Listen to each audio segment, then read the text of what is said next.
स्वागत है आप सभी का आपके अपने चैनल सिलेक्शन मेंटर पे। देखिएगा यही जीएस जो आज आप लोग एसएससी जीडी में पढ़ रहे हैं, यही आपको कुछ दिनों के बाद एसएससी एमटीएस के लिए भी पढ़नी है। ठीक है, तो सभी लोगों से जितने लोग भी एसएससी एमटीएस की भी तैयारी कर रहे हैं, क्योंकि मुझे लगता है कि जितने लोग भी जीडी का फॉर्म डालेंगे वो सब एमटीएस की भी तैयारी करेंगे। लगभग 70% बच्चा तो तैयारी करेगा ही। तो सभी से भैया निवेदन है कि चैनल को फॉलो कर लीजिएगा, सब्सक्राइब कर दीजिएगा। बाकी पीडीएफ के लिए आप लोग टेलीग्राम चैनल से जुड़ जाइएगा। रेगुलर आपको क्लास की पीडीएफ जो है विद आंसर वहाँ मिलती रहेगी। दूसरी चीज़ ये है कि जिनका भी एग्ज़ाम होता जा रहा है वह लोग, ठीक है, तो बैठे नहीं। मतलब ये नहीं है कि यार ठीक है पेपर हो गया है तो 2-4 दिन का रेस्ट कर लें, क्योंकि इस साल बहुत अच्छे चांस हैं, लगातार वैकेंसियाँ आ रही हैं, तो आप लोग उनका फ़ायदा उठाइएगा उनकी चीज़ों का। ठीक है, वरना फिर 2024 मई निकला नहीं, उसके बाद में फिर आप लोग फिर डब्बा गोल हो जाएगा। तो लगातार बैठना नहीं है, लगातार मेहनत करनी है और काम शुरू करना है। ठीक है, चलिए पहले प्रश्न पर चलते हैं। पहला प्रश्न है कि अरुणाचल प्रदेश के राज्यपाल कौन हैं? जगदीश मुखी हैं, बीडी मिश्रा हैं, गणेशी लाल हैं या थावर चंद गहलोत हैं? बताइएगा कि अरुणाचल प्रदेश के राज्यपाल कौन है। सही आंसर बताइएगा, क्या हो जाएगा। देखिएगा सभी को पता होगा। पहली बात तो आप लोग बताइएगा अरुणाचल प्रदेश की राजधानी क्या है। तो अरुणाचल प्रदेश की राजधानी क्या है आपकी? ईटानगर है। क्या है? ईटानगर है। तो यहाँ के राज्यपाल जो हैं वो कौन है? बीडी मिश्रा हैं। कौन है? बीडी मिश्रा हैं। और सीएम बताइएगा, अरुणाचल प्रदेश के सीएम कौन है? जगदीश मुखी जी जो हैं वो असम के राज्यपाल हैं। कहाँ के हैं? असम के राज्यपाल हैं। और असम के जो सीएम है वो कौन है? तो हेमंत बिश्व शर्मा। ठीक है, बीडी मिश्रा के अलावा यहाँ के सीएम कौन है? तो पेमा खांडू हैं। अरुणाचल प्रदेश के सीएम कौन है? तो पेमा खांडू हैं। ठीक है, गणेशी लाल जी आपके कहाँ के बताइएगा। गणेशी लाल जी कहाँ के राज्यपाल हैं? तो उड़ीसा के हैं। कहाँ के हैं? उड़ीसा के हैं। और उड़ीसा के सीएम कौन है? जल्दी से बताइएगा। और थावर चंद गहलोत जी जो हैं वो कहाँ के सीएम राज्यपाल हैं? यह भी बताइएगा। तो यह कर्नाटक के हैं। कहाँ के हैं? कर्नाटक के हैं। ठीक है, कर्नाटक की राजधानी क्या है? तो बेंगलोर है। कर्नाटक की राजधानी क्या है? बेंगलोर है। और थावरचंद गहलोत कर्नाटक के क्या हैं?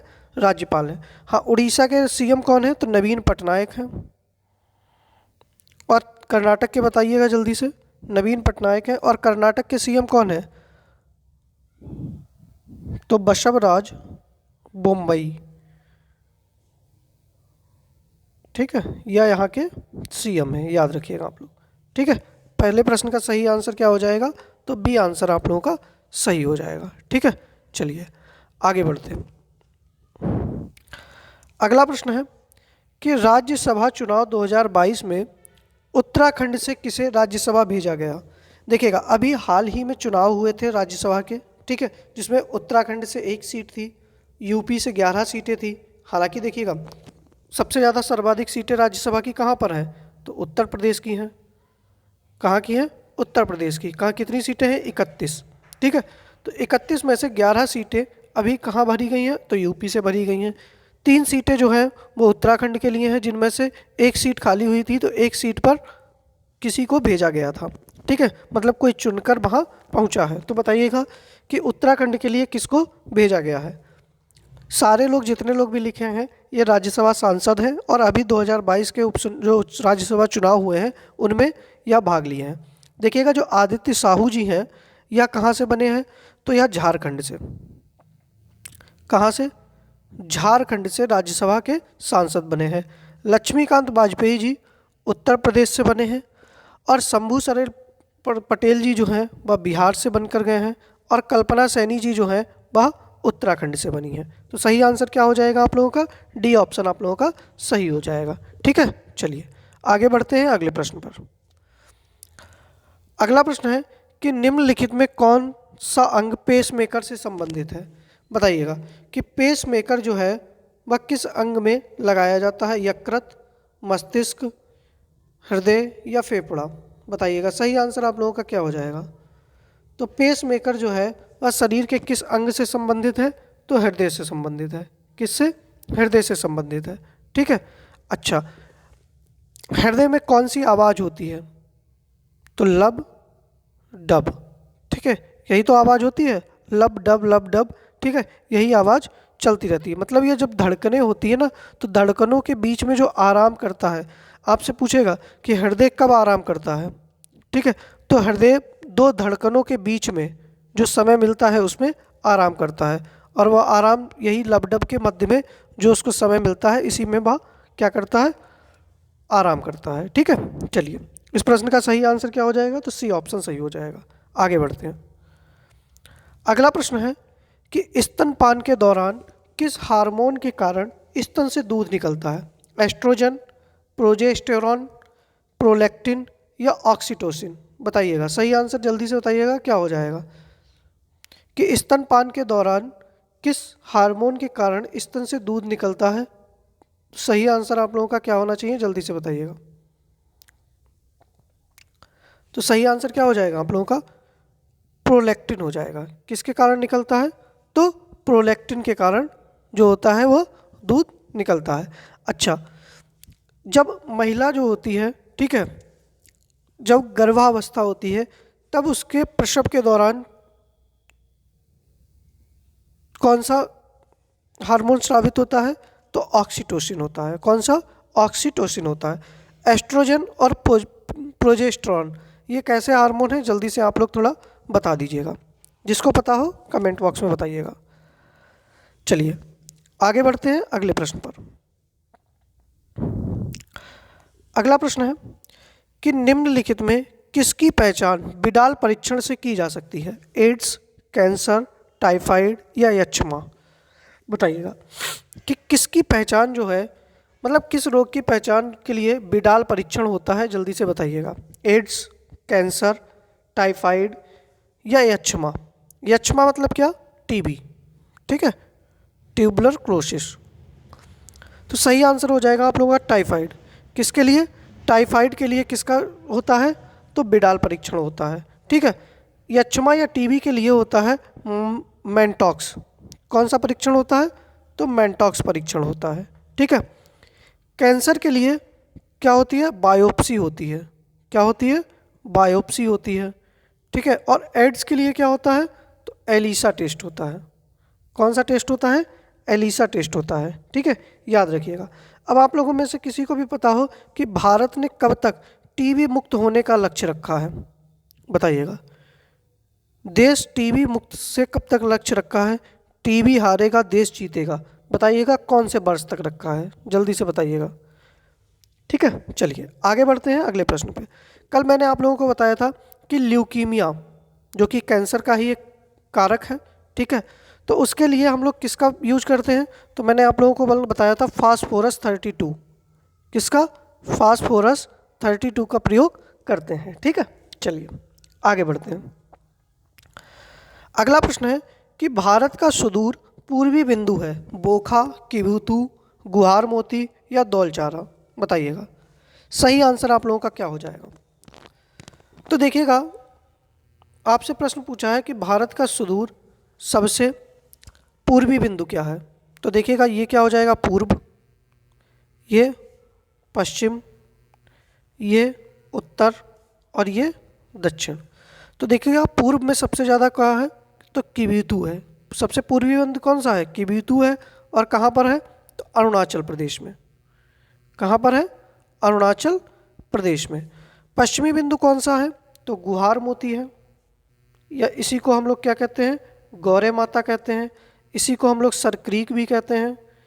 और यह कहाँ पर है? तो गुजरात के अंदर है। तो इस प्रश्न का तो सही आंसर आप लोगों को मिल गया, बी ऑप्शन। उत्तरी बिंदु कौन सा है भारत का सबसे? तो इंदिरा कॉल है। क्या है? इंदिरा कॉल है। और यह कहाँ पर है? तो लद्दाख के अंदर है। कहाँ पर है? लद्दाख के अंदर है। लेकिन अब मेरी बात समझिएगा, भारत का सबसे दक्षिणी बिंदु अगर आपसे पूछा जाए मुख्य भूमि से, किससे पूछा जाए?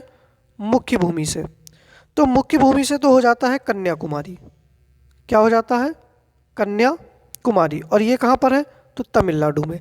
लेकिन अब आपसे पूछ लिया जाए कि सबसे दक्षिणी बिंदु, क्या पूछ लिया जाए? सबसे दक्षिणी बिंदु, तब क्या हो जाएगा? इंदिरा पॉइंट। क्या हो जाएगा? इंदिरा पॉइंट। और ये इंदिरा पॉइंट कहाँ पर है? तो अंडमान निकोबार में है। कहाँ पर है? अंडमान निकोबार में है, याद रखिएगा आप लोग, ठीक है। स्क्रीनशॉट ले लीजिएगा, चारों पॉइंट मैंने बता दिए हैं। पूरब में क्या है? किबिथु है, जो कि अरुणाचल प्रदेश में है। पश्चिम में गुहार मोती है, जिसको गोरे माता भी कहते हैं, सरक्रीक भी कहते हैं, गुजरात में है। इंदिरा कॉल लद्दाख में है। इंदिरा पॉइंट अंडमान निकोबार में है। और कन्याकुमारी तमिलनाडु में है, ठीक है। छठे प्रश्न का आंसर बी हो जाएगा। आगे बढ़ते हैं। अगला प्रश्न है कि भारतीय मानक यामोत्तर रेखा किस राज्य से होकर नहीं गुजरती है? आंध्र प्रदेश, छत्तीसगढ़, बिहार, उड़ीसा। देखिएगा, भारत की जो मानक यामोत्तर रेखा है वह कितने राज्यों से होकर गुजरती है? किसी को पता हो तो बताइएगा। भारत की मानक यामोत्तर रेखा जो है वह भारत के 5 राज्यों से होकर गुजरती है। कितने? 5 राज्यों से होकर गुजरती है, ठीक है। और वह 5 राज्य कौन से हैं? जल्दी से बता दीजिएगा। कितने राज्यों से होकर गुजरती है? तो 5 राज्यों से। एक कौन सा है? उत्तर प्रदेश, मध्य प्रदेश, छत्तीसगढ़, उड़ीसा, और 5वां कौन सा है? तो आंध्र प्रदेश। अब आप लोग देख के बता दीजिएगा किस राज्य से होकर नहीं गुजरती। तो बिहार से होकर नहीं गुजरती है, तो सही आंसर तो सी हो गया। मानक यामोत्तर समय रेखा कितनी है? तो 82.5 डिग्री है। कितनी है? 82.5 डिग्री है। और कहाँ से? तो प्रयागराज के नैनी स्थान से। कहाँ से? प्रयागराज के नैनी स्थान से, ठीक है। ग्रीनविच टाइम से हम लोग कितना आगे हैं? तो 5.5 घंटा, ठीक है। कितना है? 5.5 घंटे आगे हैं, ठीक है। चलिए, सही आंसर सी ऑप्शन हो जाएगा। आगे बढ़ते हैं। 8वां प्रश्न है कि धूपगढ़ पहाड़ी की सबसे ऊंची चोटी है आरावली, अजंता, बिंद या सतपुड़ा। तो आप लोगों को पहले अगर यही पता होगा कि धूपगढ़ चोटी किस राज्य में है तो आप लोग आराम से आंसर कर पाएंगे। देखिएगा, आरावली पर्वत श्रेणी कहाँ पर है? तो राजस्थान। कहाँ पर है? राजस्थान में है। अजंता कहाँ पर है? तो महाराष्ट्र में है। कहाँ पर है? महाराष्ट्र में है, ठीक है। इसके बाद में आप लोग बताइएगा, बिंद कहाँ पर है? तो मध्य प्रदेश में है। और सतपुड़ा श्रेणी भी कहाँ पर है? तो मध्य प्रदेश में है। तो धूपगढ़ चोटी जो है बस सतपुड़ा पहाड़ी पर है। कहाँ पर है? सतपुड़ा पहाड़ी पर है। अच्छा, मध्य प्रदेश में ही क्या है? राजपीपला पहाड़ी है। क्या है? राजपीपला पहाड़ी है मध्य प्रदेश के अंदर। मध्य प्रदेश में ही क्या है? मैकाले पर्वत है या मैकाल पर्वत है, ठीक है। और इसी मैकाल पर्वत से क्या होता है? अमरकंटक का पठार है। क्या है? अमरकंटक का पठार है। और इसी अमरकंटक के पठार से कौन सी नदी निकलती है? तो नर्मदा नदी और सोन नदी निकलती है। कौन सी नदी निकलती है? नर्मदा और सोन नदी निकलती है, याद रखिएगा, ठीक है। मध्य प्रदेश में ही क्या है? महादेव पहाड़ी है। मध्य प्रदेश में क्या है?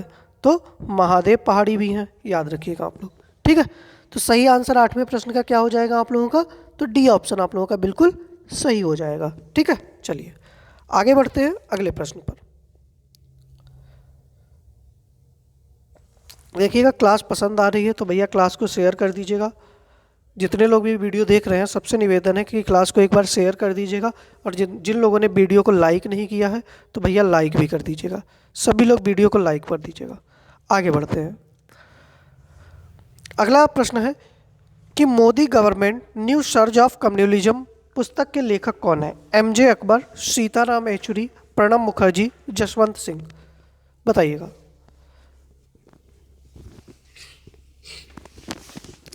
Modi government new surge of communalism पुस्तक के लेखक कौन है? एमजे अकबर हैं, सीताराम येचुरी हैं, प्रणब मुखर्जी हैं या फिर जसवंत सिंह हैं। तो देखिएगा, सही आंसर हो जाएगा आप लोगों का क्या होना चाहिए? जल्दी से बताइएगा। तो सीताराम येचुरी। कौन हो जाएंगे? सीताराम येचुरी हो जाएंगे। बी ऑप्शन आप लोगों का सही हो जाएगा, ठीक है। अब आप लोग ध्यान दीजिएगा कि Modi government new surge of communalism के लेखक तो सीताराम येचुरी हो गए। अब एमजे अकबर जो है, इनकी पुस्तक का नाम है Nehru making India. Nehru making of India पुस्तक के लेखक कौन है? तो एमजे अकबर हैं।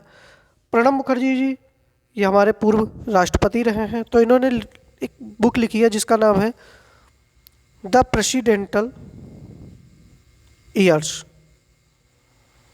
कौन सी लिखी है? The presidential years.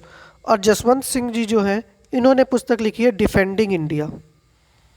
कौन सी लिखी है? Defending India. ठीक है, याद रखिएगा।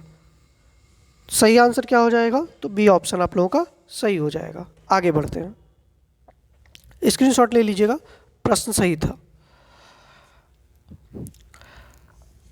अगला प्रश्न है कि भारत के किस राज्य में भगोरिया उत्सव मनाया जाता है? बताइएगा। मध्य प्रदेश, तमिलनाडु, गोवा या तेलंगाना? बताइएगा। भारत के किस राज्य में भगोरिया उत्सव मनाया जाता है? सही आंसर आप लोगों का क्या होना चाहिए? जल्दी से बताइएगा।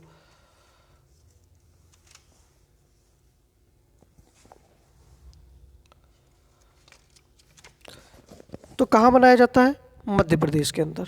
सही आंसर क्या हो जाएगा? मध्य प्रदेश। तमिलनाडु में क्या मनाया जाता है? तो नाट्यांजलि उत्सव मनाया जाता है। क्या मनाया जाता है?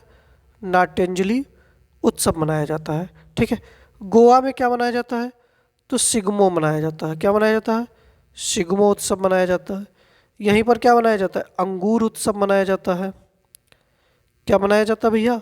अंगूर उत्सव। तेलंगाना में क्या मनाते हैं? तो हम लोग बोनालू त्यौहार मनाते हैं। क्या मनाते हैं? बोनालू। यहीं पर क्या होता है? बथुकम्मा होता है। ठीक है, याद रखिएगा आप लोग। तो सही आंसर तो 10वें प्रश्न का क्या मिल जाएगा आप लोगों को? ए ऑप्शन सही मिल जाएगा। ठीक है, चलिए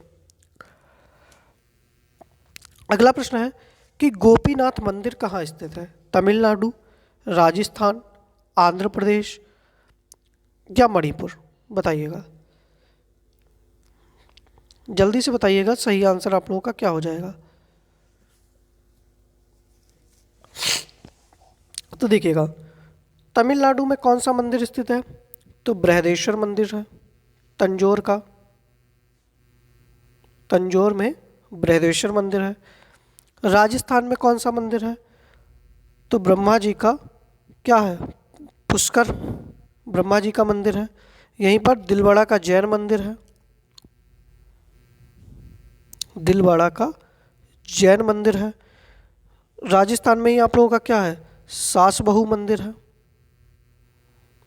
क्या है? सास बहू मंदिर है। ठीक है।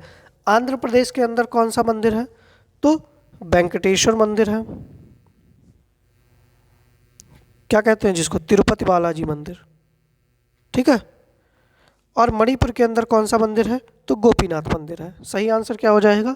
तो डी ऑप्शन सही हो जाएगा। ठीक है। मणिपुर में ही क्या है? एकमात्र तैरता हुआ पार्क है जिसका नाम क्या है? एकमात्र तैरता हुआ पार्क विश्व का। तो क्या नाम है उसका? केबुल लामझाओ है। और यहीं पर कौन सी झील है? बताइएगा।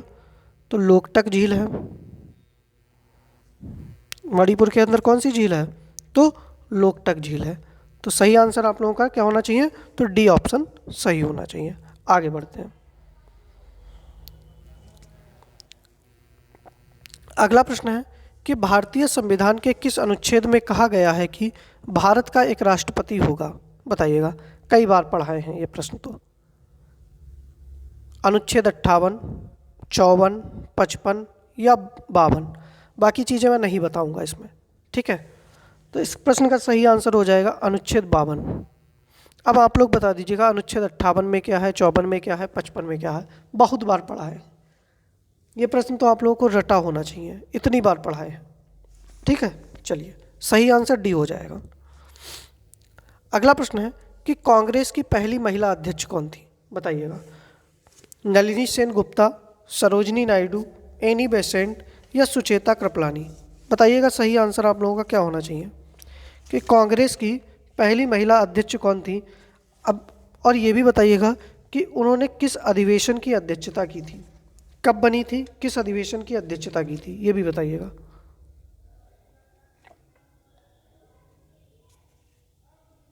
जल्दी से बताइएगा।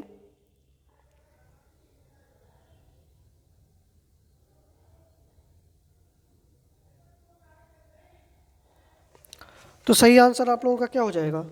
Annie Besant. क्या हो जाएगा? Annie Besant. सी ऑप्शन सही हो जाएगा। एनी बेसेंट जी ने कब? तो 1917 में कलकत्ता अधिवेशन की अध्यक्षता की। किसकी अध्यक्षता की? कलकत्ता अधिवेशन की। सरोजनी नायडू जी जो थी प्रथम भारतीय महिला अध्यक्ष, प्रथम, आपसे प्रश्न पूछा जाए कि प्रथम भारतीय महिला अध्यक्ष कांग्रेस की, ठीक है, तब इन्होंने कब अध्यक्षता की थी? तो 1925 में। और 1925 में कौन सा अधिवेशन, कहाँ का अधिवेशन था? तो कानपुर। कौन सा अधिवेशन था? कानपुर। अच्छा, सरोजनी नायडू जी ही उत्तर प्रदेश की पहली राज्यपाल बनी। और आपसे पूछ लिया जाए कि कांग्रेस की तीसरी महिला अध्यक्ष, तो तीसरी महिला अध्यक्ष कौन बनी थी? तो नलिनी सेन गुप्ता बनी, ठीक है, तीसरी महिला अध्यक्ष। और ये कब बनी, ये भी बताइएगा आप लोग। तो 1933 का अधिवेशन होता है कांग्रेस का, ठीक है, और ये भी अधिवेशन कहाँ होता है? तो कोलकाता में। कहाँ होता है? कोलकाता में होता है। सुचेता कृपलानी जी क्या है?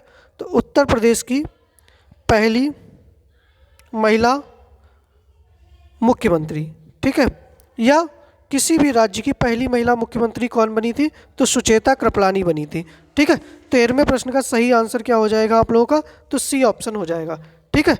चलिए आगे बढ़ते हैं अगले प्रश्न के ऊपर।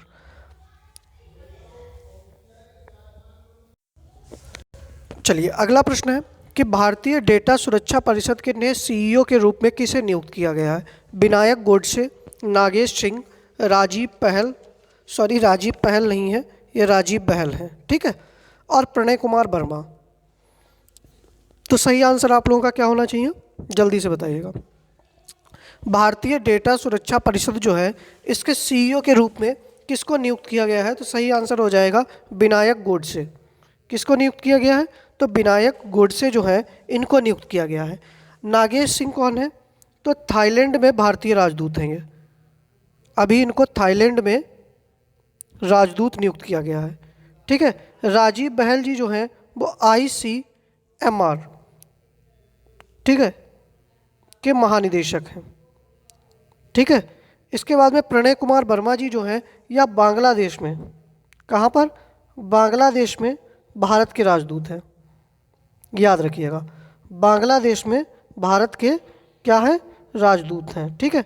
इस प्रश्न का सही आंसर क्या हो जाएगा? तो ए ऑप्शन आप लोगों का बिल्कुल सही हो जाएगा। आगे बढ़ते हैं अगले प्रश्न के ऊपर। अगला प्रश्न है कि ब्रांड इंडिया अभियान किसके द्वारा शुरू किया गया? ट्विटर के द्वारा, उत्तर प्रदेश सरकार द्वारा, वाणिज्य मंत्रालय द्वारा, या MSME मंत्रालय द्वारा? तो बताइएगा कि ब्रांड इंडिया अभियान जो है वह किसके द्वारा शुरू किया गया है? सही आंसर आप लोगों का क्या होना चाहिए? जल्दी से बताइएगा। और भैया जितने लोग भी वीडियो देख रहे हैं सभी से निवेदन है वीडियो को शेयर कर दीजिएगा, लाइक कर दीजिएगा, और जब वीडियो ख़त्म हो तो थोड़ा सा एक मोटिवेशन के लिए थोड़ा पॉजिटिव कमेंट कर दीजिएगा, तो हमको भी थोड़ा और क्वेश्चन बनाने के लिए आपके लिए मोटिवेशन मिलता रहेगा, ठीक है। तो देखिएगा ब्रांड इंडिया अभियान जो है वह वाणिज्य मंत्रालय के द्वारा शुरू किया गया। तो सही आंसर क्या हो जाएगा? सी ऑप्शन आप लोगों का सही हो जाएगा।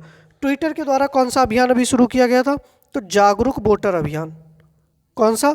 जागरूक वोटर अभियान शुरू किया गया था।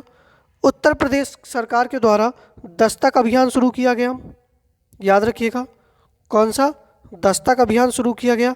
और MSME मंत्रालय के द्वारा समर्थ अभियान शुरू किया गया, ठीक है। कौन सा? समर्थ अभियान जो है वह MSME मंत्रालय के द्वारा शुरू किया गया। 15वें प्रश्न का सी आंसर सही हो जाएगा। आगे बढ़ते हैं। अगला प्रश्न है कि कैबिनेट मिशन योजना के अनुसार संविधान सभा के सदस्यों की कुल संख्या कितनी निश्चित की गई थी? 296, 73, 389 या 284? तो देखिएगा, पहली बात तो कैबिनेट मिशन योजना आई कब थी? तो कैबिनेट मिशन कब आया था? जल्दी से बताइएगा। तो कैबिनेट मिशन जो है वह आया था 24 मार्च 1946। कब आया? 24 मार्च 1946 को आया। कौन कौन सदस्य थे बताइएगा? पैथिक लॉरेंस, स्टेफोर्ड क्रिप्स और ए.बी. अलेक्जेंडर। ठीक है, और कुल सदस्य जो थे वो 389 नियुक्त किए गए थे। कितने? 389। ठीक है, जिनमें से 296 सीटें ब्रिटिश भारत को और 93 सीटें देसी रियासतों को प्रदान की गई थी। बाद में क्या हुआ, देसी रियासतों ने जो संविधान सभा के चुनाव हुए उनमें भाग नहीं लिया।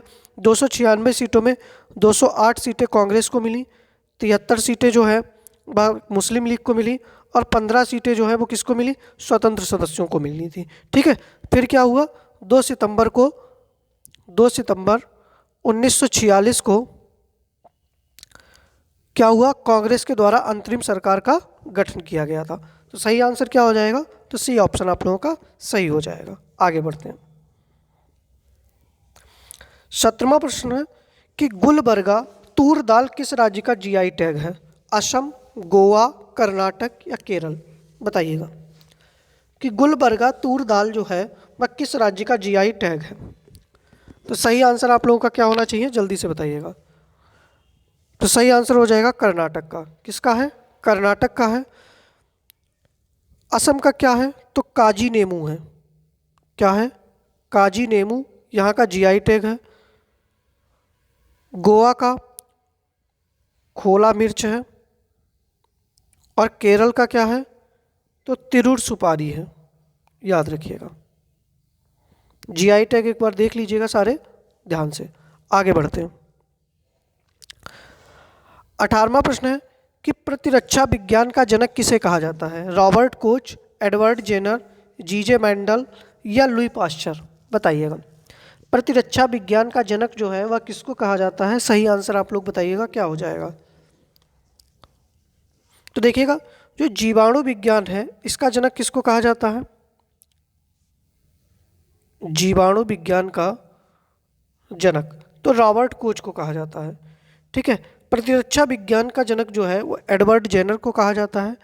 अनुवांशिकी का जनक किसको कहा जाता है? तो मेंडल को कहा जाता है।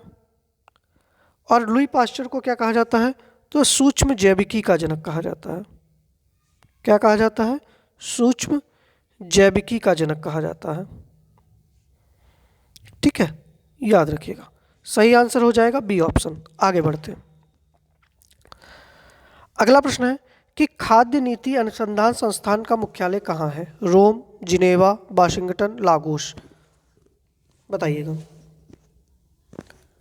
खाद्य नीति अनुसंधान संस्थान का मुख्यालय कहाँ पर है? तो देखिएगा, खाद्य एवं कृषि संगठन का मुख्यालय कहाँ पर है? खाद्य एवं कृषि संगठन का मुख्यालय कहाँ पर है? तो इटली के रोम में है। तो पहला ऑप्शन तो कट गया तुम्हारा। जिनेवा में किसका है? तो विश्व मौसम विज्ञान संगठन। क्या है? विश्व मौसम विज्ञान संगठन। और किसका है? WHO का है, WTO का है। ठीक है, याद रखिएगा आप लोग। वाशिंगटन के अंदर किसका है? तो खाद्य नीति अनुसंधान संस्थान का है। ठीक है, मैं कृषि से संबंधित ही बता रहा हूँ। ठीक है, और लागोस कहाँ पर है? तो नाइजीरिया में। कहाँ पर है? नाइजीरिया में। ठीक है, यहाँ पर किसका है? तो उष्ण कटिबंधीय कृषि संस्थान है। उष्ण कटिबंधीय कृषि संस्थान है। ठीक है, नई चीजें हैं, स्क्रीनशॉट ले लीजिएगा। ठीक है, चलिए, सी ऑप्शन सही है। अंतिम प्रश्न है कि पुलित्जर पुरस्कार 2022 किसने जीता? बताइएगा। एंजेला मर्केल, फहमीदा अजीम, मीना कंदशामी या पुनीत राजकुमार? तो सही आंसर आप लोगों का क्या हो जाएगा, जल्दी से बताइएगा। देखिएगा, अंतिम प्रश्न है। जितने लोग भी भैया वीडियो लाइक नहीं किए हैं, सबसे निवेदन है लाइक कर दीजिएगा। वीडियो खत्म होने के समय एक ज़रा पॉजिटिव कमेंट कर दीजिएगा, थोड़ा और मन हमारा सही हो जाएगा। ठीक है, PDF के लिए आप लोग टेलीग्राम चैनल से जुड़ जाइएगा @selection mentor। और जब मेंटर लिखेंगे तो R जो है बीच में कुछ भी स्पेस नहीं देना है, R को 2 बार कर देना है। बाकी लिंक आपको डिस्क्रिप्शन बॉक्स में मिल जाएगा, वहाँ से भी आप लोग जुड़ सकते हैं। ठीक है, तो सही आंसर क्या हो जाएगा? फहमीदा अजीम। पुलित्जर पुरस्कार 2022 किसको दिया गया था? तो फहमीदा अजीम को दिया गया था। ठीक है। एंजेला मर्केल जो है, इनको यूनेस्को शांति पुरस्कार दिया गया। क्या दिया गया? यूनेस्को शांति पुरस्कार। ठीक है। हार्मन केस्टन पुरस्कार किसको दिया गया 2022? सारे 2022 के हैं। ठीक है। तो मीना कंदसामी को दिया गया। और पुनीत राजकुमार, जिनकी अभी हाल ही में मृत्यु हो गई, इनको कौन सा अवार्ड दिया गया? तो कर्नाटक रत्न अवार्ड। कौन सा? कर्नाटक रत्न अवार्ड दिया गया। ठीक है। सही आंसर क्या हो जाएगा? तो बी ऑप्शन आप लोगों का सही हो जाएगा। चलिए देखिएगा, ये हमारे थे आज के टॉप 20 प्रश्न। जिनका भी देखो एसएससी एमटीएस का पेपर है, मतलब एसएससी एमटीएस जो फिल कर रहे हैं, सभी लोग क्लास से लगातार जुड़े रहिए, आपको बहुत फ़ायदा होगा इन सब की क्लासों से। ठीक है। बाकी हम लोग मिलते हैं कल शाम को 7 बजे फिर से अपने यही टॉप 20 क्लास पे। बाकी आप लोग चैनल को सब्सक्राइब कर दीजिएगा, टेलीग्राम चैनल से जुड़ जाइएगा। मिलते हैं 7 बजे। जय हिंद।